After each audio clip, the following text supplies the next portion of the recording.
would say let's flick a coin to see who breaks, Planty, but clearly we haven't got a coin. Pick a hand. That one. I'll break. So how have you been settling into life at Alpha Cap? It's been good.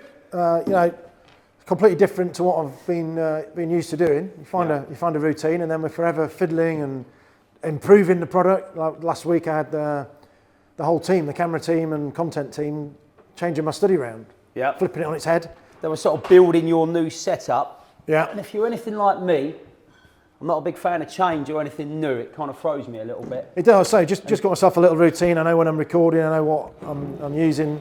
But this stuff, it's the nuts. It's going to really take us forward. We can do things from different angles. We've got a whiteboard in the room, so we can have to travel up, find anywhere specific. So that's going to be brilliant. But in terms of your actual charting software that you're using at the moment for Alpha, how does that kind of compare to what you were using in the past at previous places you've been? Is it?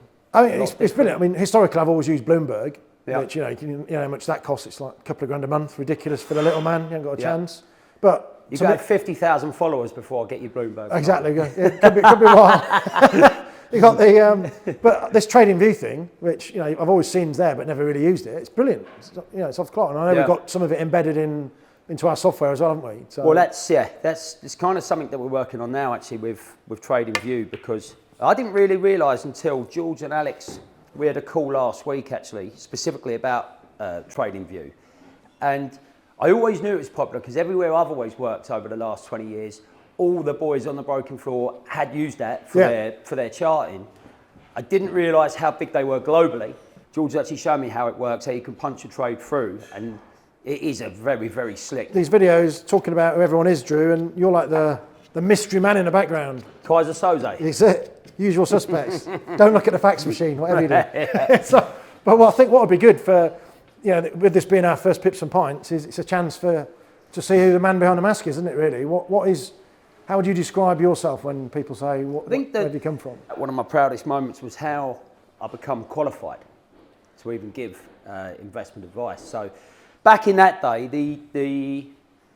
you just always started as a junior to prospect for customers. In order to get to that senior level, you had to become qualified. And at that stage, you had to get 3 exams. Now, these exams weren't the most exciting exams to do. And I only left school with, I think I managed to get 5 GCSEs from A to C level. So I wasn't exactly... It's not your first skill set then, is it? Yeah, no, exactly that. And I wasn't exactly overly academic. But those 3 exams got you to like a level 3 standard. And at that time, back in all the way from sort of 05 up to 2010, if you're at level 3 standard, you can then give investment advice, but only from a suggestion point of view. Okay. You can't manage a portfolio on a discretionary basis. Going back on to what I was saying about being one of my proudest moments, there was a new rule that came in I think it was 2012, called RDR, that the regulator brought in, and that meant that you had to step up to being level 4 qualified. Is that a big jump? It was a big jump. Well, what it was those same 3 exams that I mentioned, but slightly more difficult, with a 4th one added in, which was derivatives, because I was also making suggestions on derivative-based transactions. Because if you remember, 2010 to sort of 2012 was when CFDs become very, very popular. Yeah. They'd always been around, they'd always been in existence, but they weren't heavily advertised on a lot of these trading platforms, and there was a whole new sort of retail market that was just starting to learn, understand spread betting and CFDs, if you remember, in and around that time. Exactly. I could either go through that rigmarole again, do 4 multiple choice exams, and there was a deadline. There was a deadline where if we didn't have them exams, it was made clear in no uncertain terms, you haven't got a job anymore. The other alternative that we had is to jump straight onto level 6, which was called PCIAM at the time, and still is, I believe. And that was a written exam, where if you pass that written exam, you then get an investment advice diploma. Wow. Meaning that you can manage, if you want to, on a discretionary basis. And I just thought at the time that, look, if the new rules come in to jump us up to level 4, well, look, 5, 10 years down the line, there's going to be another one that's going to make sure everybody's up to level 6 standard. So I made the decision at that time to go for the investment advice diploma, the level 6, and completely skip out level 4. At the time, I was working on quite a big deal in for. There must have been 50 or 60 different brokers. They'd come from the real posh private schools, then on to all the good universities. And out of everybody, I was probably the one that I was probably under most risk. Despite being good at my job, I was probably under most risk. And feeling it. That's an extra if stress, isn't it, on top? Like I said, if I didn't get that qualification, that's me gone. So for me to then make a decision to go to level 6, everybody was looking at me like I'm a complete clown, you know. But I always thought in the back of my mind, I've always known what I'm talking about, but I'd struggle if you gave me a multiple choice exam.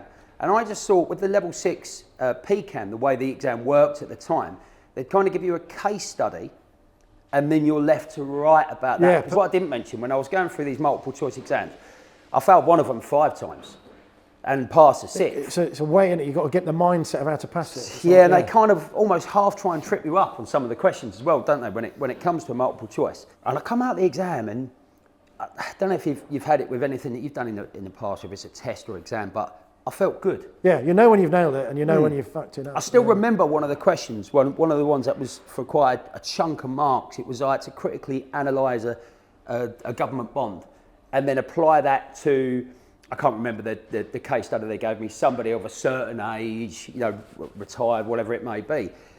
And I remember I just felt fluent when I was writing. And I come out of the exam and the directors brought us all into a room and he said, look, I'm going to ask you now if you feel you've passed this, because if not, you need to get onto level 4 sharpish because we've got about 3 days left. Deadline. So he's gone around the room and he said, do you feel you've passed? And everyone was like, no. And he's come to me and he's like, do you feel you've passed?